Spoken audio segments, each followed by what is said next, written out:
magazine of the screen. Living glimpses of history in the making. Presented as a public service by Standard Oil Company.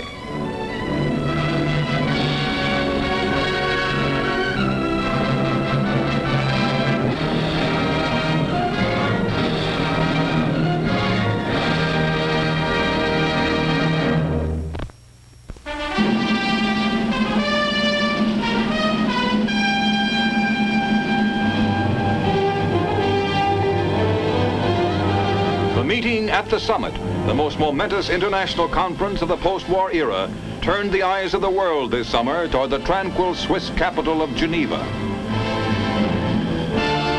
In the gleaming Palace of Nations, the Big Four, America, England, France, and Russia, met to seek an end to a decade of Cold War. Heading the Soviet delegation were Premier Bulganin and Communist Party Chief Khrushchev. Displaying Russia's planned policy of friendship, Khrushchev called Bulganin back for cameramen. Though nominally outranked by the premier, Khrushchev appeared very much the boss. President Eisenhower, accompanied by Secretary of State Dulles, offered to exchange complete military information with the Russians in a dramatic personal appeal. But the plan was rejected by Bulganin, and the president's wartime friend, General Zhukov, had left. Britain's Eden and French Premier Faure supported the daring American proposal. The president startled and delighted Genevans by going window shopping near the party's end. He proved a popular American ambassador of goodwill. On the return to Washington, a heavy rain drenched Mrs. Eisenhower, the president, and the welcoming party, including Vice President Nixon, Mrs. Nixon, the president's mother-in-law, and his daughter-in-law. Also at the airport were cabinet members, congressmen, and diplomats. Reporting on the historic meeting at the summit, the president said, "Just what will be the result of this conference, of course, no one knows, but the coming months will tell much. But in the meantime, we do know that new contacts have been established and there is evidence of a new friendliness in the world." Civil war in Saigon, South Vietnam's capital, reminded the world that enduring peace was still far away. Loyal troops fought in the streets against a rebel outlaw army. Civilians caught in the crossfire ran aimlessly anywhere to escape with their lives and their loved ones. The American-backed government was victorious, but Saigon lay scarred under the smoking devastation of civil war. Riots in Morocco focused attention on still another smoldering trouble spot. Fanatic Moroccan nationalists put the torch to French property in Casablanca, largest city in the prized North African protectorate. For a week, it remained a rubble-strewn no man's land. Hundreds of rioters were rounded up by hard-pressed French troops, but Casablanca remained a seething city of unrest. Sovereignty for West Germany signified her return to a place of trust in the community of free nations. The Allied occupation ended, West Germany was again mistress of her destiny. Chancellor Adenauer, at flag-raising ceremonies opening a new era of German history, proudly announced, "We are free and independent, standing free among the free." Sovereignty for Austria, concluded within Vienna's ancient Belvedere Palace, marked the end of 17 years of German and Big Four occupation. Russia's Molotov was first to sign the Freedom Pact, followed by Secretary of State Dulles. Foreign Minister Fiegel represented Austria, and Antoine Pinay attended for France. The ceremonies completed, the Iron Curtain lifted for Austria as church bells proclaimed the rebirth of freedom.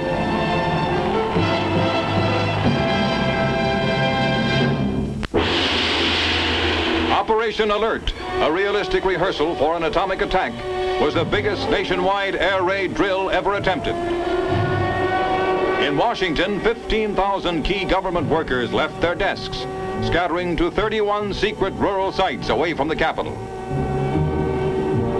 Military personnel emptied out of the Pentagon, while at the same time, State Department employees joined Americans from coast to coast in taking cover against the mythical assault. The pulse of the nation stood still.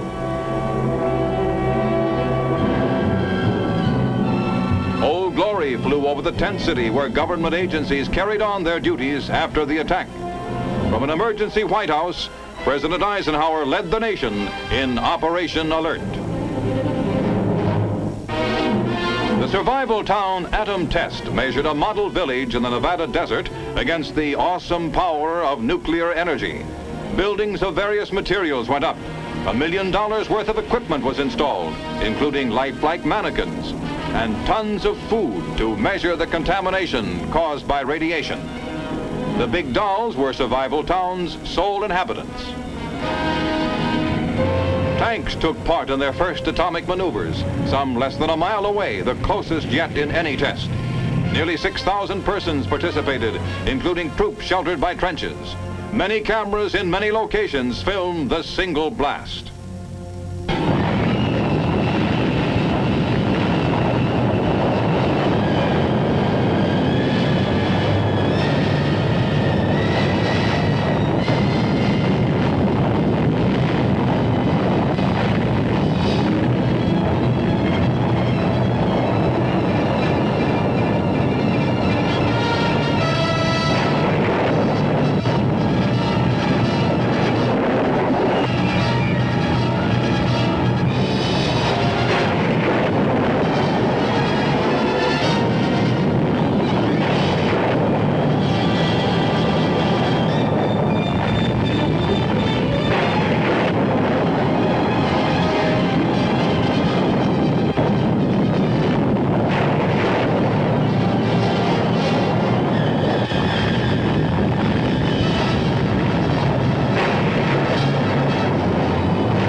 Wreckage in the desert held vital information on how to survive an enemy attack.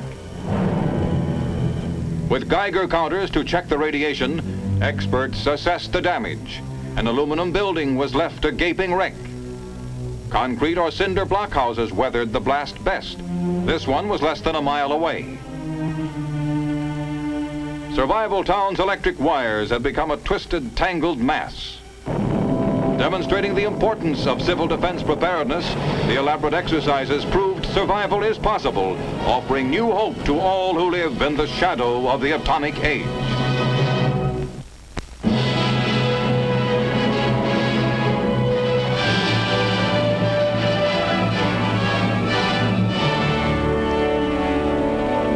America's newspapers, the free press that protects and preserves our nation's liberty. A vital medium for the spread of knowledge, the newspaper is today taking its place as an indispensable tool of learning in schools across America. Starting in kindergarten, the newspaper's importance as an aid to education increases as the students progress. The program in the schools of the Phoenix, Arizona area is typical. Kindergarten youngsters, clipping newspaper pictures of selected objects, learn their names and uses. Stapled together, the pages of a paper are used in making life-size patterns for coloring.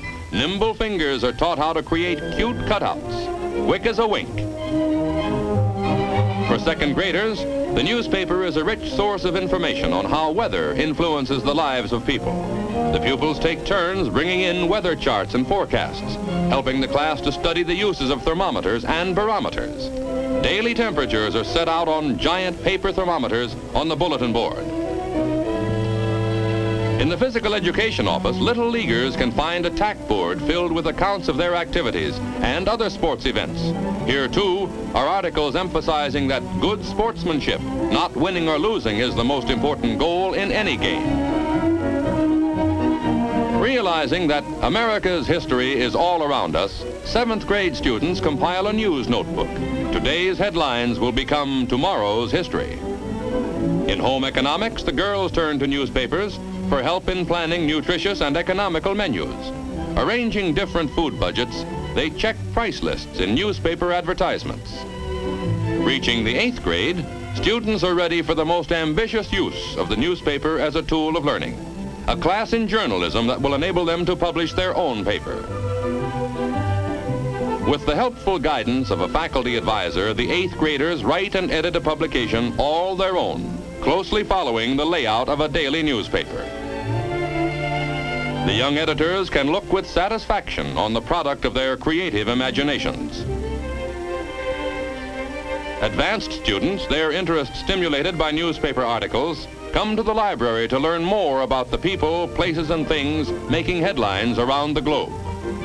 And so, from kindergarten to graduation, newspapers in schools are opening a window to the world, enriching the lives of America's youth. Proud of our liberty symbolized by a free press, the students pledge allegiance to the flag of the United States of America and to the republic for which it stands. One nation under God, indivisible, with liberty and justice for all.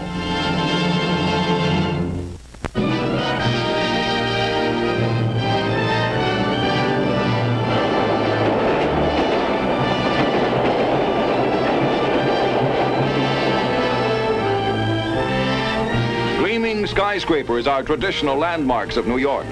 But there are other landmarks, like the grimy ribbon of steel now being dismantled that decorates Manhattan's East Side.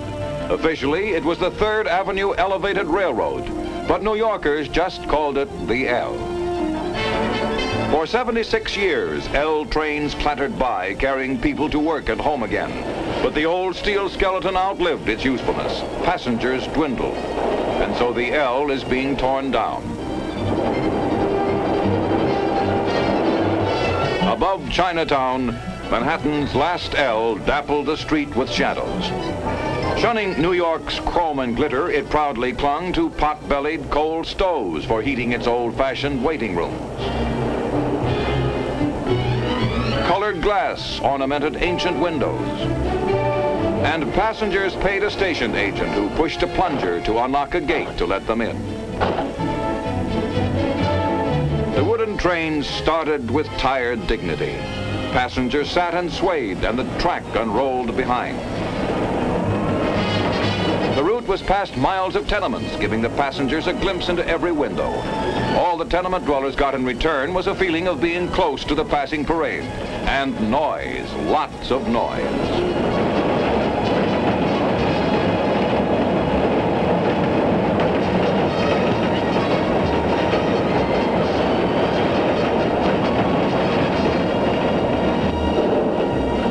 Themselves were 50 years old, and almost everybody agreed 3rd Avenue would be better without the L that nearly touched the buildings, obstructed traffic, and blotted out the sun. A ride once cost a nickel. Before electricity came, tiny steam engines hauled the cars, showering red-hot coals on the pedestrians, belching smoke on the housewives' wash. Well, things change, and the L is at the end of the line. This is the last of the 3rd Avenue L, filmed just before its trains rumbled into history. Bound for the scrap heap, the L belongs to the past. In the mountains of brick and steel, it soon will be forgotten amid America's changing scene.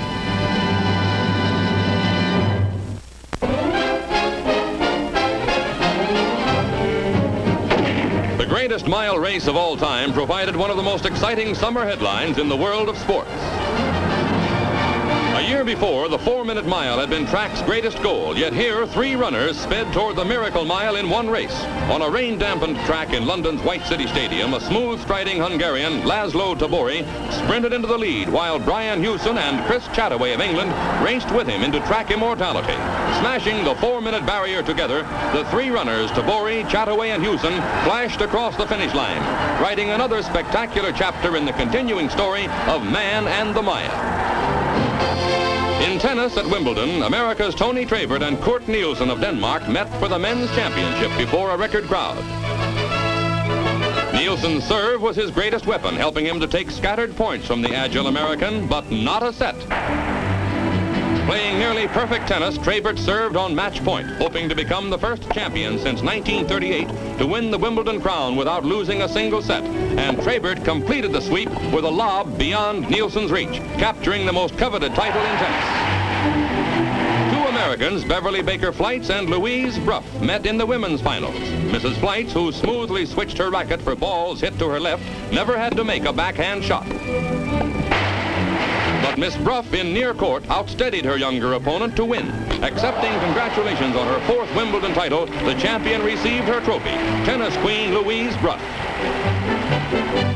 In golf, Jack Fleck became the Cinderella champion of the U.S. Open, although veteran Ben Hogan seemed a certain winner on the final green of regulation play. The gallery, seeing his putt drop, acclaimed Hogan as the first 5-time Open champion in golf history. Only the little-known Fleck had a chance, and a slim one at that, of tying Hogan as his approach shot hit the green on the last hole. Fame and fortune ride on Fleck's crucial putt. With an amazing closing surge, Fleck had tied the great Hogan. In the climactic playoff, the nerveless Fleck continued to amaze the gallery with his putting magic. On the final pressure-packed hole, Fleck, who never had a lesson in his life, held a shaky one-stroke lead as, with remarkable accuracy, he dropped his approach shot on the green. Suddenly, Hogan's cause was hopeless as he hit up. 2 wasted shots in the rough had shaken from his grip the title that once seemed so secure. But finishing the round like a true champion, Hogan rolled in an incredible 30-foot putt.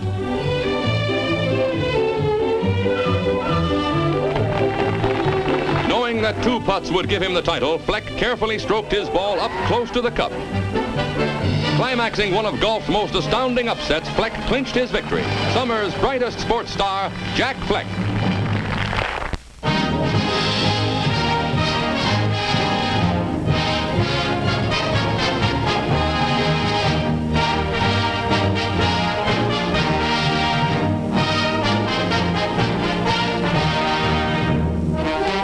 On her final voyage, Old Ironsides, trim and proud, moved majestically into New York Harbor on August 29, 1931.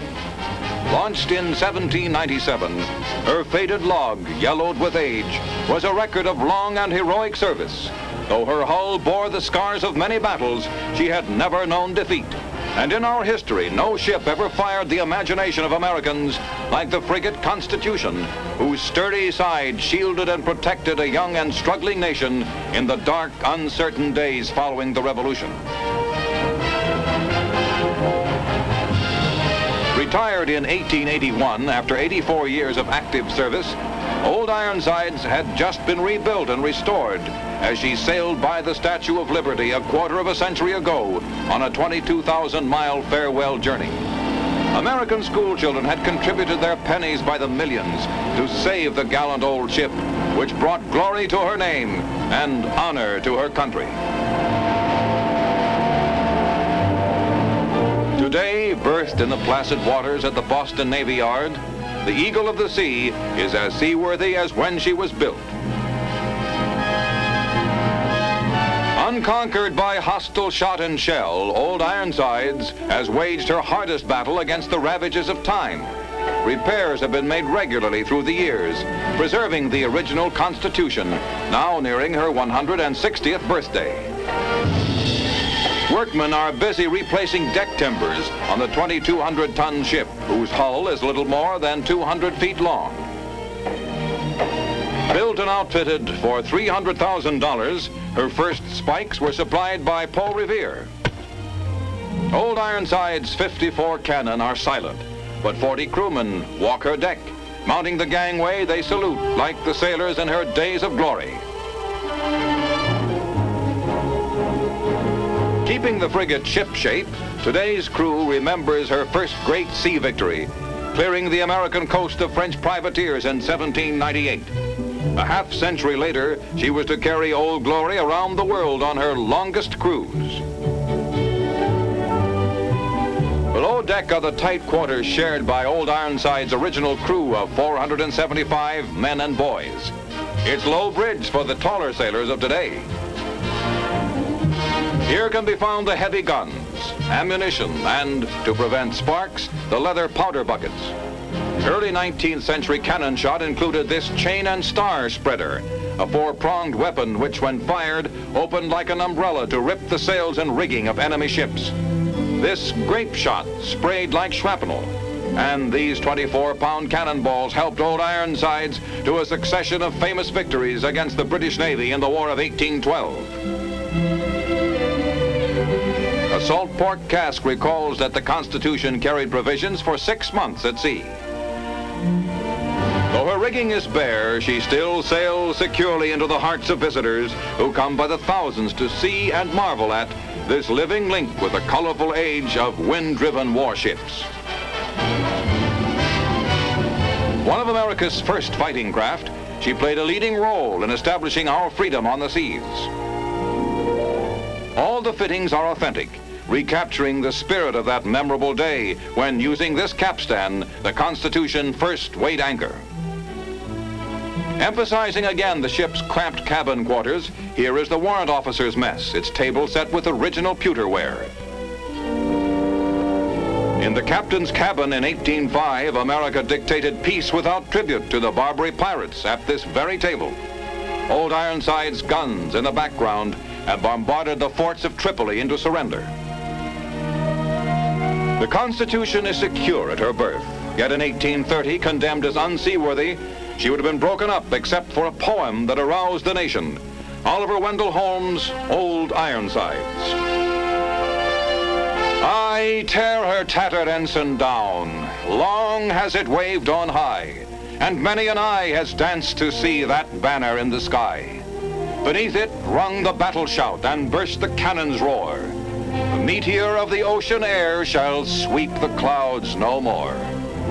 Her deck once red with heroes' blood, where knelt the vanquished foe, when winds were hurrying o'er the flood and waves were white below, no more shall feel the victor's tread or know the conquered knee. The harpies of the shore shall pluck the eagle of the sea. Oh, better that her shattered hulk should sink beneath the wave. Her thunders shook the mighty deep, and there should be her grave.